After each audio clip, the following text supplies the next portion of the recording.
Hello friends, आज मैं आपके सामने वो प्रोसेस बताने जा रहा हूं जिससे हम ऑनलाइन लर्नर्स लाइसेंस के लिए अप्लाई कर सकते हैं, ऑनलाइन फ़ी पे कर सकते हैं, ऑनलाइन हम अपना स्लॉट और डेट बुक कर सकते हैं कि कब हमें जाकर लर्नर्स लाइसेंस के लिए एक छोटा सा टेस्ट होता है वो हम हमें देना पड़ता है आरटीओ ऑफिस में जाके।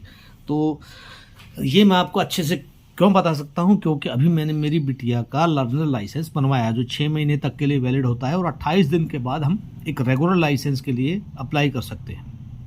तो दोस्तों, सबसे पहले मुझे क्या करना पड़ा? सबसे पहले दोस्तों मुझे रेड क्रॉस की साइट पर जाकर लर्नर्स लाइसेंस के लिए जो रेड क्रॉस का जो एक टेस्ट होता है एक ट्रेनिंग होती है, उसके लिए मैंने 300 रुपये ऑनलाइन पे किए। ऑनलाइन एप्लीकेशन फिलअप किया, बिटिया का ऑनलाइन उसका फ़ोटो जो है उसका अपलोड किया, ऑनलाइन उसके सिग्नेचर्स अपलोड किए और उसके बाद वो ट्रेनिंग जो है ऑनलाइन ट्रेनिंग हुई। लैपटॉप पे बेटी ने वो ट्रेनिंग कर ली और उसके बाद वो एक प्रिंट आउट हमें उसका निकलवा लिया हमने, क्योंकि हमें उसका एक ऑनलाइन सर्टिफिकेट मिल गया था कि you have completed the red cross training for learners licence. अब उसके बाद उसकी हमने हार्ड कॉपी भी रख ली अपने पास एक, और देन जो प्रक्रिया जो शुरू होती है ऑनलाइन लर्नर्स लाइसेंस, जो कि मैं आपको आज बताने जा रहा हूँ कि किस तरह से कोई भी नागरिक लर्नर्स लाइसेंस के लिए अप्लाई कर सकता है। दोस्तों, तो सबसे पहले परिवहन.gov.in की साइट, परिवहन.gov.in की साइट पे हम गए। वहाँ से ऑनलाइन सर्विसेज पे हमने क्लिक किया। परिवहन.gov.in की साइट पे गए, वहाँ से ऑनलाइन सर्विसेज पर क्लिक किया और वहाँ एक ऑप्शन था driving licence related services. Driving licence related services के ऊपर क्लिक जब किया तो वो हमें एक पेज पर ले गया, सारथी.परिवहन.gov.in। इस पर हम सीधे भी जा सकते हैं दोस्तों, सारथी.परिवहन.gov.in, सारथी SARTHI.परिवहन.gov.in। और उस पर जाकर वहाँ एक ऑप्शन आया कि सिलेक्ट योर स्टेट। अब डिफरेंट स्टेट्स हैं इंडिया के अंदर, हमारा जैसे स्टेट हरियाणा है तो मैंने हरियाणा जो है सिलेक्ट कर लिया।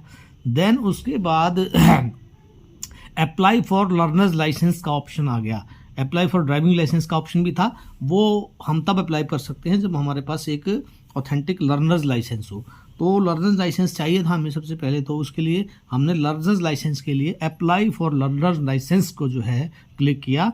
तो वहाँ ऑप्शन आ गया application for new learners licence. New learner, वो लर्नर लाइसेंस भी जो है ना कई बार रिन्यूअल के लिए हो जाते हैं, तो application for new learner licence का ऑप्शन वहाँ चूज़ किया और उसके अंदर हमें 5 स्टेप नज़र आए, 5 स्टेप्स नज़र आए जो कि वो पूरे करने होते हैं और उसके बाद वो सारा ऑनलाइन प्रोसेस हमारा पूरा हो जाता है। ऑनलाइन प्रोसेस पूरा होने का मतलब दोस्तों ये बिल्कुल नहीं है कि आपका लर्नर्स लाइसेंस आपको घर बैठे मिल जाएगा, ये बिल्कुल नहीं है। आपको पर्टिकुलर आरटीओ ऑफिस में आपको जाना पड़ेगा, वहाँ रेड क्रॉस की जो है एक आपको जो आपको सर्टिफिकेट जो मिला था वो भी लेकर जाना पड़ेगा, और जो बच्चा जो भी कैंडिडेट है उसको उन्होंने मांगा एक डिक्लेरेशन मांगा था फिजिकल में, शपथ पत्र, और साथ में उन्होंने जो एक नई चीज़ और अड़ा दी थी वो थी कि आपको वैक्सीनेशन सर्टिफिकेट चाहिए। तो हमारे पास वैक्सीनेशन सर्टिफिकेट था, मैंने उसके फटाफट PDF से फ़ौरन उसको जो है हार्ड कॉपी में निकलवाया। तो दोस्तों ये 2-3 चीज़ें जो है ये भी याद रखना आपने। एक तो आपने वैक्सीनेशन सर्टिफिकेट अपना साथ लेकर जाना है, बोथ वैक्सीन का, कोविड का, और साथ में आपको एक घोषणा पत्र भी अपने साथ लेकर जाना है दोस्तों, है तो। और बाकी सारी चीज़ें इसमें से निकल आएंगी आपकी। और आपको साथ में बच्चे का जो कैंडिडेट है उसका 10वीं का सर्टिफिकेट की फ़ोटोकॉपी, राशन कार्ड की फ़ोटोकॉपी, आधार कार्ड की फ़ोटोकॉपी, ये चीज़ें भी आपको अपने साथ रखनी चाहिए। फ़ोटो यहाँ अपलोड हो जाएगा, फ़ोटो का आपको वहाँ कोई ज़रूरत नहीं पड़ेगी, फिर भी आप अपने साथ एक फ़ोटो लेकर जा सकते हैं। तो सबसे पहले अभी मैंने बताया था कि क्या करेंगे। सबसे पहले 5 स्टेप्स में से सबसे पहला स्टेप है दोस्तों fill application details. Fill application details के अंदर आपको पूरा का पूरा आपको बायोडाटा अपना भरना पड़ेगा कि आप जो है किस स्टेट से हैं, क्या एड्रेस है, क्या मोबाइल नंबर है, आपके पहचान के 2 चिन्ह आपको डालने पड़ेंगे, आपके आइडेंटिफिकेशन मार्क्स डालने पड़ेंगे। और जब वो एक स्टेप पूरा हो जाएगा, जब आप अपना तहसील, ज़िला, एड्रेस, पता, मोबाइल नंबर, ईमेल आईडी वगैरह वगैरह जब डाल देंगे तो एप्लीकेशन डिटेल्स फिल हो जाएगी आपकी। उसके बाद जो सेकंड स्टेप होगा दोस्तों, अपलोड फ़ोटो एंड सिग्नेचर। अब आपको अपलोड फ़ोटो एंड सिग्नेचर करना होगा। फ़ोटो जो है 20 KB में फ़ोटो को जो है आप तैयार रखें पहले ही, और एक सिग्नेचर जो है वो आप एक ऑनलाइन उसको डालने के लिए सिग्नेचर एक कागज़ पर तैयार कर लें, उसकी फ़ोटो खींचें, उसको 20 KB में करें और रेडी रखें अपलोड करने के लिए। उसके बाद तीसरा जो स्टेप हमारा होगा अपलोड डॉक्यूमेंट्स। अब हमने डॉक्यूमेंट्स अपलोड करने हैं, तो डॉक्यूमेंट्स में हमने जो डॉक्यूमेंट्स अपलोड किए थे वो एक में हमारी बेटी का 10वीं का जो मार्कशीट थी उसको अपलोड किया था, and the second one was the Aadhaar card. Aadhaar card was for the address, and 10th DMC was for the date of birth. तो ये हमने उनको 500 KB से नीचे करना पड़ा, 500 KB के आसपास वो करने पड़ेंगे। आप उनको भी तैयार रखना, सबसे पहले 500 KB में अपना आधार कार्ड भी तैयार कर लें, दोनों साइड, बोथ साइड का, और साथ साथ 500 KB में ही आप अपना 10वीं के सर्टिफिकेट की फ़ोटोकॉपी, 10वीं के सर्टिफिकेट की एक अपलोडेड कॉपी जो है तैयार कर लें PDF में, जो कि आपको चढ़ानी पड़ेगी वहाँ। उसके बाद दोस्तों थर्ड स्टेप आपका पूरा हुआ। देन फोर्थ स्टेप है फ़ी पेमेंट। फ़ी पेमेंट का जो है आपके पास ऑप्शन होगा फ़ी पेमेंट का। अब दोस्तों मैंने जो है मेरी बिटिया के लिए जो बनवाया है वो बनवाया है लाइसेंस, लर्नर लाइसेंस बनवाया है, वो है motorcycle with gear and LMV, low light motor vehicle. तो उसमें मोटरसाइकिल विद गियर के अंदर विदाउट गियर वाले ऑटोमेटिक ऐड हो जाएंगे। आप वो 2 चूज़ कर लेंगे तो विदाउट स्कूटी वगैरह तो आप उसके लिए एलिजिबल हो ही जाएंगे।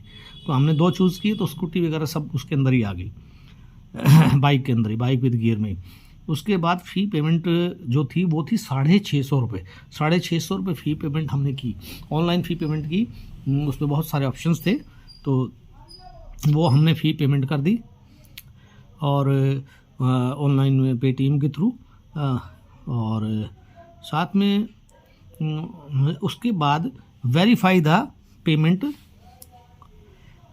स्टेटस, और फिर उसके बाद हमने पेमेंट को वेरीफाई कर लिया। देन तब उसके बाद जो काम हुआ वो ये रहा कि साथ साथ आपको ऑप्शन मिलेंगे कि प्रिंट जो चीज़ें पूरी होती रहेंगी उनके प्रिंट्स आपको मिलते रहेंगे, फार्म नंबर 1, फार्म नंबर 2 वगैरह वगैरह हैं। और ऑफिस यूज़ ओनली का भी एक पेज था, उसके अंदर निकल के आएगा। तो सारे की सारी हमने उनको हम प्रिंट के लिए अपना उसको सेव भी करते रहे, और बाद में हमारे पास प्रिंटर नहीं था तो मैंने वो बाहर से वो 9-10 पेज जो है प्रिंट करवा लिए, और साथ में जो ऑलरेडी कॉपियाँ थी मेरे पास 10वीं की मार्कशीट की और आधार कार्ड की और राशन कार्ड की, वो भी मैंने साथ लगा दी। और जब मुझे वहाँ जाकर पता लगा, जब मैं RTO ऑफिस गया बेटी को लेकर, तो उन्होंने कहा जी इसका शपथ पत्र और लगेगा, तो मैंने शपथ पत्र भी वहीं बनवाया फिर। और साथ में बोला जी इसका कोविड का वैक्सीनेशन का, तो वो हमारे पास वो उसमें था हमारे डिजी लॉकर में बिटिया के, तो हमने वो जो है उसको भी हमने फिजिकल में वैक्सीनेशन सर्टिफिकेट भी निकलवाया और उनको जोड़ा उन सब चीज़ों को। और जाते ही वहाँ हमें कोई दिक्कत नहीं, क्योंकि हमने ऑनलाइन सारा काम हम कर चुके थे। तो जाते ही वहाँ क्या हुआ कि वहाँ फ़ौरन जो है वो उन्होंने उसको चेक किया, सारी फाइल को चेक किया, और फटाफट उसने मार्क कर दिया उस वहाँ के जो अधिकारी ने। और उसके बाद बोले जी आप जो है फ़ी तो हमने ऑनलाइन पे कर रखी है, वो हमारे पास रसीद थी फिजिकल में, क्योंकि मैंने वो प्रिंट आउट निकलवा लिया था हमने।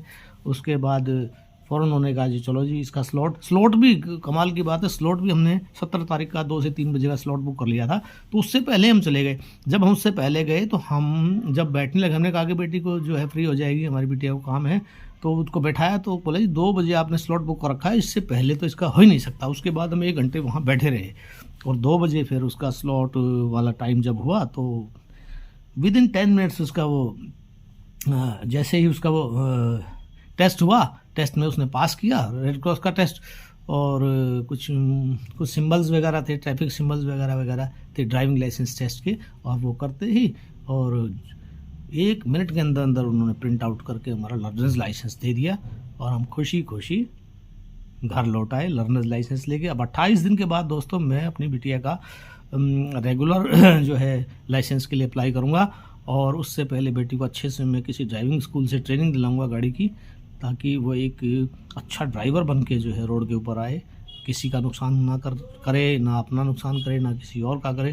तो एक अच्छा ड्राइवर, एक अच्छा जो सिस्टमेटिक ढंग से व्हीकल को चलाने वाला ड्राइवर हमने बनाकर उसे छोड़ना है, और एक अच्छा नागरिक, एक अच्छा रोड पर चलने वाला नागरिक जो सारे रोड्स के नियम्स को फॉलो करता है और सारे रूल्स को फॉलो करता है। इस प्रकार का हमें एक नागरिक बेटी को बनाकर हमें उसको एक जिम्मेवार ड्राइवर के रूप में हमें उसने बनाना है। तो मैं उसकी ट्रेनिंग भी उसको ट्रेन करके ही, ऐसे उसको मैं कोई व्हीकल नहीं चलाने दूंगा, बहुत अच्छे से उसको ट्रेन करूँगा।